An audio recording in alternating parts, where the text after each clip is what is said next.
फारिया कमियार के घर आती है और अचानक इसके गले लग कर रोना शुरू कर देती है और कहती है कि कामियार, मैं बहुत परेशान हूँ।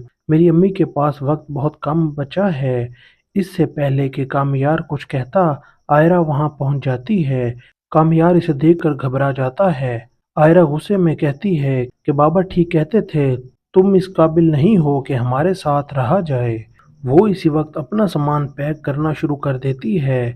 कामियार इसे रोकने की कोशिश करता है, मगर आयरा कहती है कि मैं तुम्हारे साथ एक पल भी नहीं रह सकती। वो गुस्से में घर से निकल जाती है और सीधी इरफान साहब के पास पहुंच जाती है। वो इरफान साहब के गले लगकर रोते हुए कहती है कि बाबा, आप बिल्कुल ठीक कहते थे, मैंने कामियार से शादी करके बहुत बड़ी गलती की है। इरफान साहब कहते हैं, बेटा अपने आप को संभालो, मैं तुम्हारे साथ हूँ। इसी वक्त कामियार आयरा को लेने के लिए वहां पहुंच जाता है।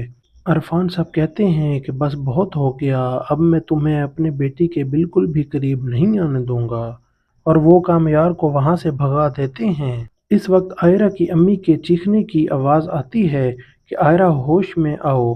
अरफान साहब फौरा जाकर देखते हैं तो आयरा ज़मीन पर बेहोश पड़ी होती है। वो इसे फौरा अस्पताल ले जाते हैं।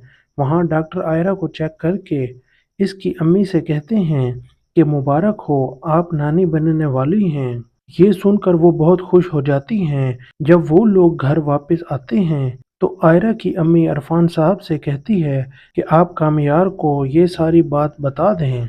मगर अरफान साहब कहते हैं कि मेरी बेटी मुझ पर बोझ नहीं है, वो इस धोखेबाज इंसान के पास दोबारा नहीं जाएगी, मैं इसे मुल्क से बाहर भेज दूंगा। दूसरी तरफ कामियार भी अपनी दादी से कहता है कि मैं आयरा को लेने दोबारा नहीं जाऊंगा, इसने एक बार फिर मुझ पर एतबार नहीं किया। दादी कहती हैं कि बेटा गलती तुम्हारी है, खुद बार बार इसे शक करने पर मजबूर कर रहे हो, मैं कुछ नहीं जानती, तुम्हें मेरी खातिर आयरा को वापस लाना होगा। इसी वक्त कामियार की दादी की तबीयत भी खराब होने लगती है। वो इन्हें अस्पताल ले जाते हैं जहां इनकी मुलाकात फलक से होती है। कामियार की दादी फलक से कहती हैं कि बेटा प्लीज आयरा से कहो कि कामियार को एक मौका और दे दे। फलक इन्हें बताती है कि आयरा तो मुल्क से बाहर जा रही है, बाबा नहीं चाहते कि वो यहाँ रहकर मजीद परेशान हो और बच्चे पर भी असर पड़े। ये सुनकर कामियार की दादी बहुत खुश हो जाती है और फौरा ये बात सुनकर कामियार को बताती हैं कि कामियार की खुशी का भी कोई ठिकाना नहीं रहता, और वो फौरा आयरा को लेने इसके घर पहुंच जाता है। मगर आयरा वहां नहीं होती, वो एयरपोर्ट के लिए निकल चुकी होती है। कामियार फौरा एयरपोर्ट पहुंचता है और वहां आयरा को आवाज़ देता है। आयरा इसे देखकर हैरान हो जाती है और कहती है कि कामियार, मैं जानती थी तुम मुझे लेने ज़रूर आओगे।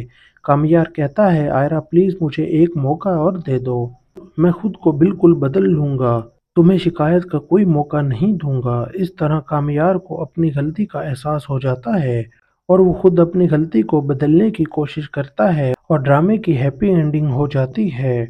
वैसे देखा जाए तो गलती वाकई ही कामियार की ही है, क्योंकि जिस फारिया ने इसके साथ इतना गलत किया, इसकी वीडियो वायरल की, उसे तो इसने बड़ी आसानी से माफ़ कर दिया, मगर आयरा को किसी सूरत माफ़ करने के लिए तैयार नहीं था।